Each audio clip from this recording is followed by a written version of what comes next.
हम देखेंगे वन्य जीव संरक्षण अधिनियम 1972 एक्ट नंबर 53 ऑफ 1972 अध्याय 4 की धारा 33 क को इम्यूनाइजेशन ऑफ लाइफ स्टॉक पशुधन का असंक्रमिकरण, मतलब पशुधन जो संक्रमित हो जाते हैं उनका असंक्रमिकरण, उनको संक्रमण फैलने से रोकना, प्रतिरक्षण, इम्यूनाइजेशन, प्रतिरक्षण, असंक्रमिकरण।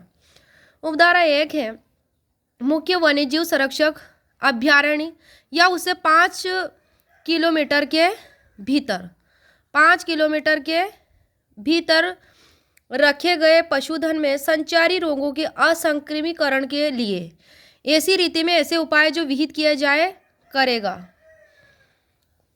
उपधारा 2 कहती है कि कोई भी व्यक्ति असंक्रमित कराए बिना किसी पशु को किसी अभ्यारण्य में ना तो ले जाएगा, ना ले जाने देगा, ना चराएगा।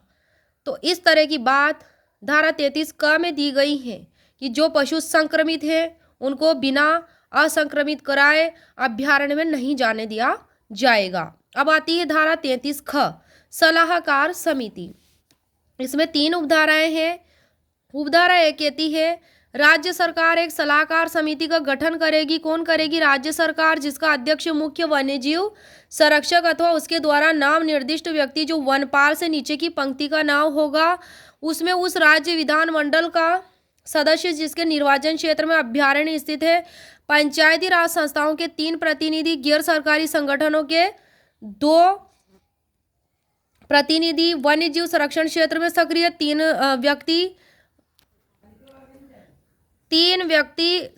व्यक्ति, गृह और पशुपालन मामलों से संबंध विभागों के 1 प्रतिनिधि और अवैतनिक वन्य जीव संरक्षक यदि कोई हो तथा अभ्यारण्य का भार साधक अधिकारी सदस्य सचिव के रूप में सम्मिलित होंगे। उपधारा 2 कहती है कि समिति अभ्यारण्य के भीतर और उसके आसपास रहने वाले लोगों की भागीदारी सहित अभ्यारण्य के बेहतर संरक्षण और प्रबंध के लिए किए जाने वाले उपायों के संबंध में सलाह देगी।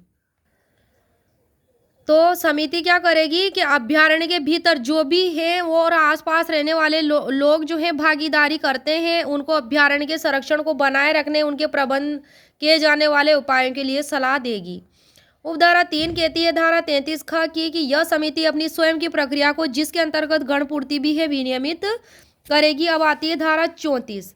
इसमें है आयुध रखने वाले कतिपय व्यक्तियों का रजिस्ट्रीकरण। उपधारा 1 कहती है कि किसी भी क्षेत्र के अभ्यारण्य के रूप में घोषित किए जाने के 3 माह के भीतर प्रत्येक ऐसा व्यक्ति जो किसी अभ्यारण्य के 10 किलोमीटर के भीतर निवास कर रहा है और आयुध रखने के लिए आयुध अधिनियम 1959 एक्ट नंबर 54 के अधीन दी गई अनुज्ञप्ति धारण करता है, जो उस अधिनियम के उपबंधों से छूट प्राप्त है या उसके पास आयुध है, ऐसे प्रारूप में ऐसी फीस का संदाय करके तथा ऐसे समय के भीतर जो विहित किया जाए मुख्य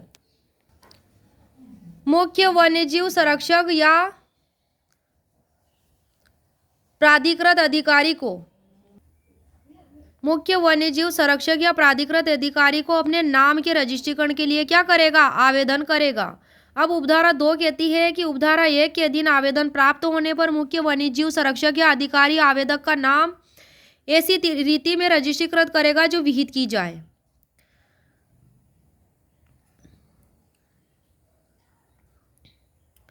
अब है उपधारा 3 आयुध अधिनियम 1959 के अधीन कोई नई अनुज्ञप्ति अभ्यारण्य की 10 किलोमीटर की परिधि के भीतर मुख्य वन्यजीव संरक्षक की पूर्व सहमति के बिना नहीं दी जाएगी। लाइसेंस नहीं दिया जाएगा जब तक कि अनुमति नहीं हो मुख्य वन्यजीव संरक्षक की। अब आती है धारा 34 क।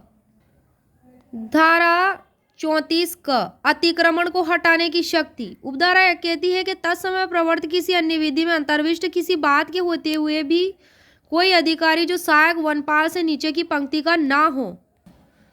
क में है इस एक्ट के उपबंधों के उल्लंघन में अपराधिकृत रूप से सरकारी भूमि पर कब्जा करने वाले किसी भी व्यक्ति को अभ्यारण्य अथवा राष्ट्रीय उपवन को से बेदखल कर सकेगा। ख में है किसी अभ्यारण्य अथवा राष्ट्रीय उपवन के भीतर किसी सरकारी भूमि पर परिनिर्मित किसी अपराधिकृत संरचना, भवन अथवा सन्निर्माण को हटा सकेगा। जो भी वहाँ बन रहे होंगे उनको, जो ऑथोराइज्ड नहीं होते हों उनको अनऑथोराइज्ड को, और उस व्यक्ति की सभी वस्तुएं, औजार और चीज वस्तु जो ऐसे किसी अधिकारी के आदेश द्वारा जो उस वनपाल की पंक्ति से नीचे का न हो समाप्त कर लिया जाएगा।